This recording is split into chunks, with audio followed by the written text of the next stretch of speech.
বন্ধুরা আসসালামু আলাইকুম। প্যারাগুয়ের বিপক্ষে হারলো আর্জেন্টিনা, চ্যাম্পিয়ন হয়েছে ব্রাজিল যুবদল। বিস্তারিত জানুন পুরো ভিডিওতে।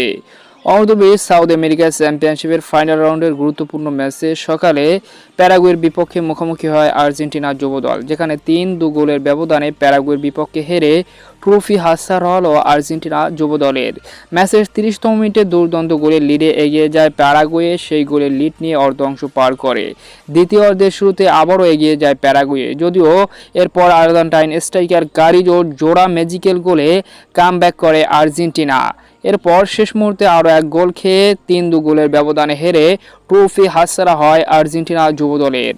এদিকে ব্রাজিল যুবদল রাতে চিলিকে 3-0 গোলের ব্যবধানে হারিয়ে অবিশ্বাস্য এক জয়ে ট্রফির একেবারে কাছে চলে গিয়েছিল ব্রাজিল যুবদল। এখন আর্জেন্টিনার হারের কারণে চ্যাম্পিয়ন হয়েছে অনায়াসে ব্রাজিল যুবদল।